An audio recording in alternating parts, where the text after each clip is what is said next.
Ahí sí.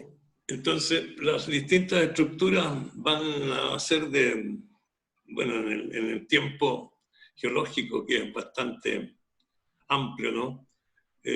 Nosotros vamos a trabajar fundamentalmente con, dado las edades que tienen las rocas en nuestro país, con rocas del Paleozoico fundamentalmente, ¿no?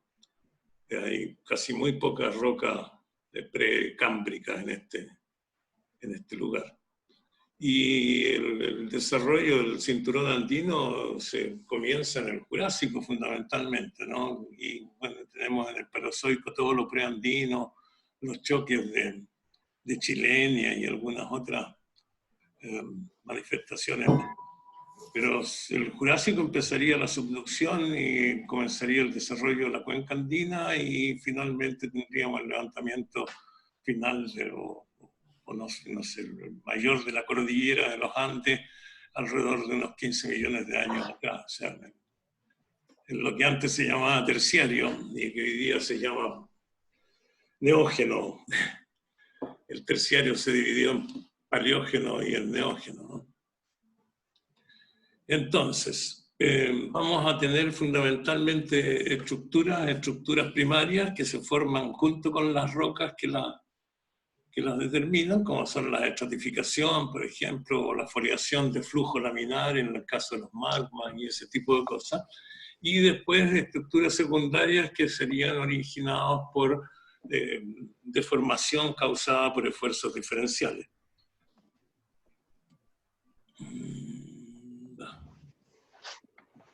¿Y esto cómo avanza? Ahí está. Ahora, bueno, las edades de las rocas se van a generar a partir, primero se usaron los fósiles que se podían situar en diversos pisos, hasta que después se empezaron a usar los isótopos, ¿no? Uranio, torio, rubidio, potasio, estroncio, qué sé yo, argón, y con ello tenemos una idea de cuál serían los tiempos en que ocurrieron. La ley de superposición de los estratos recién es del 1600, o sea, antes de eso Dios había creado el mundo en una sola ocasión. Entonces, que vino este señor a decir que los de abajo eran más antiguos que los de arriba, los estratos, eso provocó algunas complicaciones. Entonces tenemos estructuras primarias como serían los filones, los diques, los edificios volcánicos, los estratos, etc. Y estructuras secundarias como son las fallas, las intrusiones. También hay, de las otras estructuras que tenemos son las discordancias que hay de erosión y también discordancias angulares, y eso va a permitir entonces representar ciertos procesos y condiciones en las cuales se desarrollaron la formación de las rocas. Y las no concordancias, cuando se producen entonces depositación sobre rocas no sedimentarias, ¿no? Ya sea metamórficas o graníticas, y ahí no habría una concordancia entre las rocas que están. Entonces, esas son las estructuras que nos van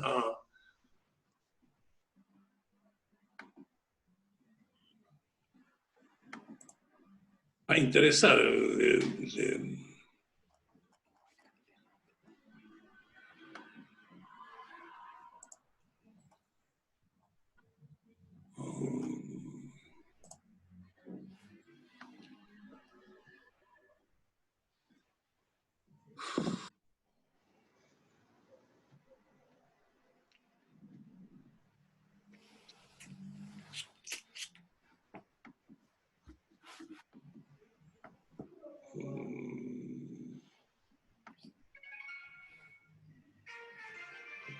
Salen estas cosas.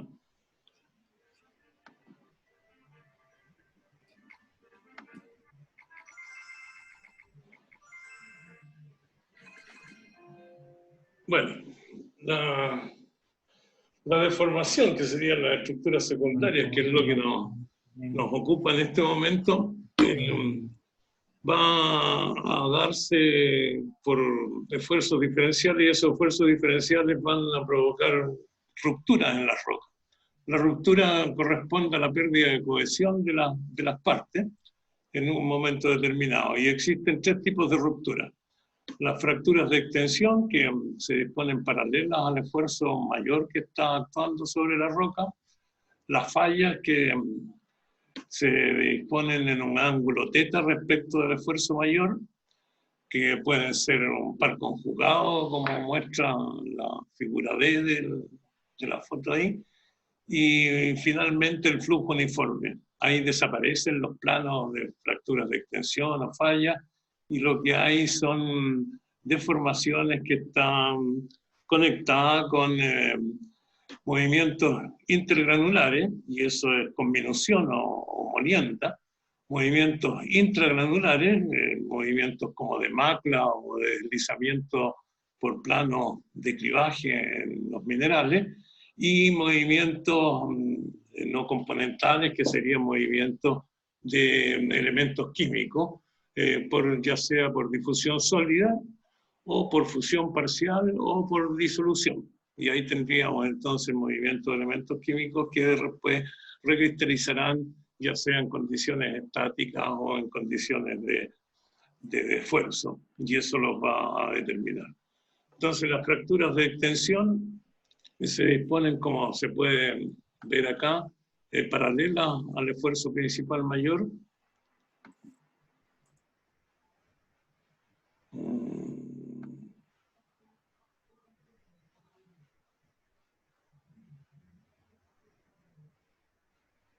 Ya estamos completándonos.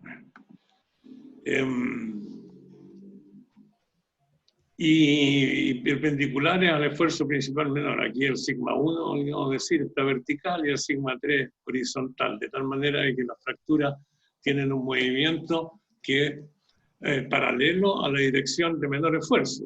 Siempre uno se expande en la dirección de menor esfuerzo. Y en el otro caso vamos a tener entonces las fallas se van a disponer en un ángulo θ respecto del esfuerzo principal mayor, que en este caso es vertical, y el comportamiento de la falla y de las fracturas o las rupturas en general va a depender de las condiciones ambientales en las cuales se desarrolla.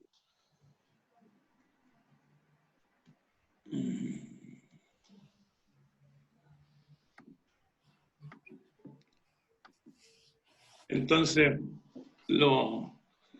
todo este conocimiento, de alguna u otra manera, en cómo funcionan las rocas, se ha hecho con esas máquinas de ensayos triaxiales que nos permiten entender un campo de esfuerzo heterogéneo, que es el que finalmente genera las estructuras. Y tendríamos estos tres tipos de ruptura: fracturas de extensión, ya sea en un experimento de compresión o un experimento de extensión. Va a haber una deformación antes de la ruptura muy poca, o sea, la roca o el material se está comportando de manera frágil. Una vez que las condiciones de esfuerzo o ambientales sean mayores y haya más deformación previa a la ruptura, vamos a tener esa formación del par conjugado de fallas que van a originar una cuña que va a producir una fractura de extensión. O sea, se producen fracturas de extensión no solamente cuando hay cara libre, sino que cuando las condiciones de presión de confinamiento no son tan fuertes. Entonces, hasta 100, 200 metros bajo la superficie es posible encontrar también la formación de fracturas de extensión. Ya a más profundidad, las rocas empiezan a comportarse de manera más dúctil. La deformación previa a la ruptura, como indica ahí, es de entre 2 y 8%, y eso va a originar fallas que son relativamente superficiales y que van a moverse en un solo plano nomás, y van a generar estrías y van a tener un comportamiento relativamente frágil.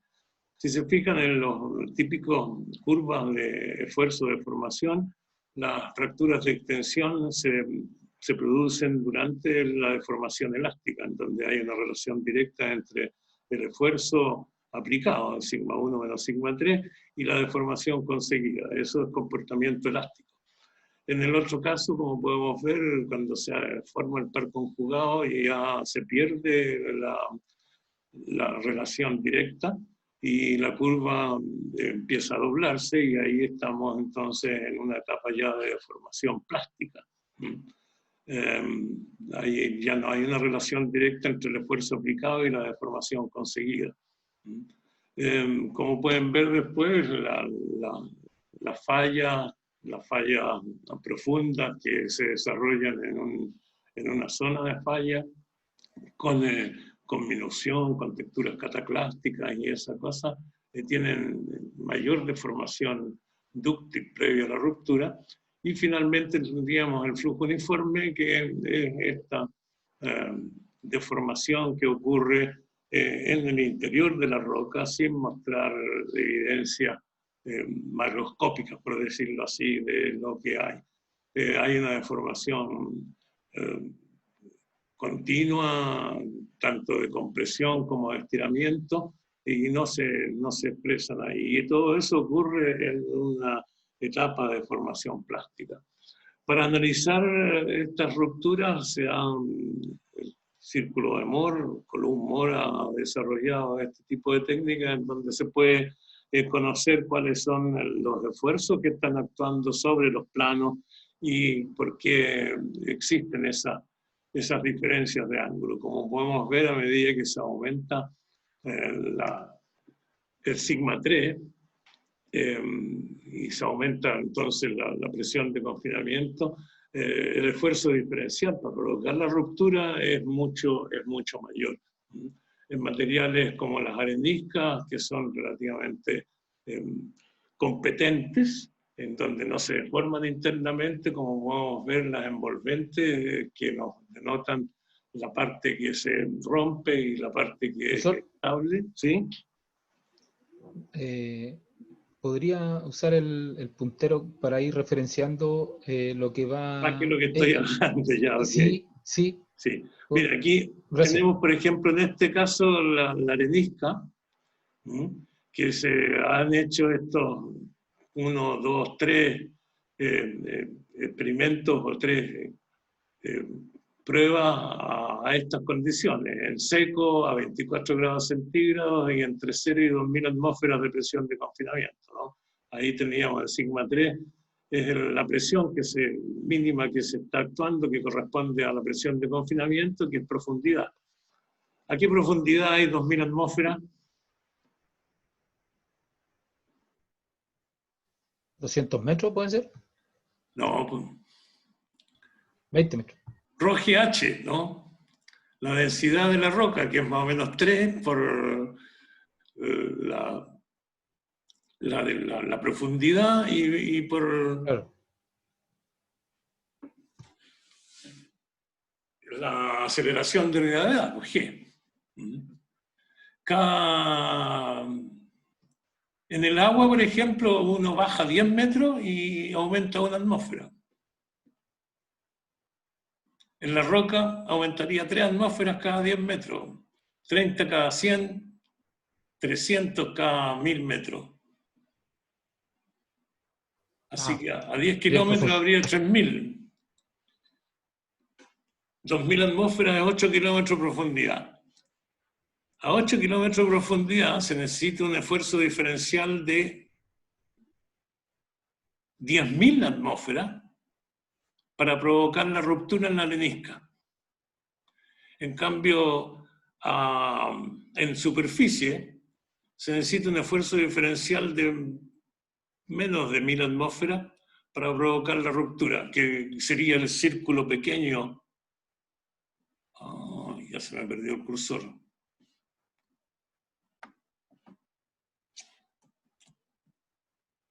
El círculo pequeño es el esfuerzo diferencial necesario para la ruptura en la superficie. Aquí tenemos el sigma 3 en esta posición de 0. los tau serían los esfuerzos cortantes. Y el esfuerzo de corte es paralelo al plano de ruptura, ¿no? Y ahí podemos ver que tenemos aquí ese es el punto de ruptura, por ejemplo, para estos 8 kilómetros de profundidad de este experimento que recrea esas condiciones, ¿no? Y ese punto de ruptura tiene un esfuerzo tau, que es el esfuerzo paralelo al plano de ruptura de 4.000 atmósferas, y un esfuerzo normal al plano de ruptura de menos de 4.000 atmósferas. Eso va a permitir entonces que se produzca un deslizamiento o una falla. La envolvente, en el caso de rocas competentes, es una envolvente recta. En cambio, en rocas incompetentes, como esta anhidrita, la anhidrita es un sulfato de calcio, ¿cierto? Es yeso sin agua, por ponerlo ahí, también siempre presente en los yacimientos tipo porfido cuprífero y ese tipo de yacimientos hidrotermales. Y aquí tenemos una roca que es de tipo incompetente, entonces parte del esfuerzo que está siendo aplicado sobre la roca es absorbido con la roca con deformación interna. Y eso hace que el phi, que es el ángulo de la ruptura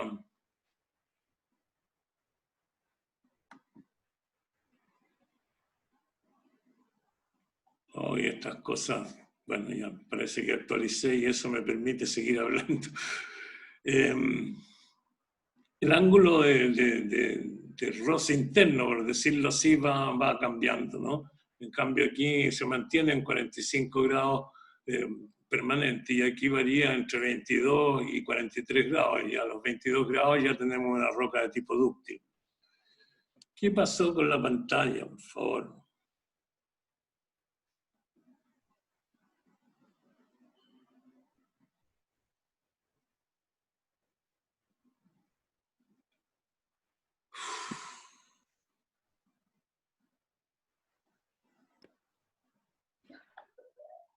Profesor, lo que pasa es que actualizó el tema de no tiene tiempo ilimitado para la reunión. ¿Y cómo? Entonces lo redireccionó a la página de Zoom. Ya. ¿Y lo más cómo? probable es que esta reunión se corte según lo que dice ahí en unos 8 minutos con algo. Ya. Y después va a tener que generar otro vínculo de reunión. Ya. Ok. ¿Y qué hago con esto? ¿Lo voto nomás? No, profe, Ahí volví. Profe, debería entrar del correo de USACH, ese es ilimitado. ¿Y cómo se hace eso? ¿Se entra con el correo? Es que parece que usted entró con su correo personal, ¿o no? Sí, parece. Sí, pues, si tiene el correo de USACH, ese es ilimitado. Entonces me salgo de la reunión y entro por otro lado. Claro, ahí dice que el tiempo restante son 8 minutos.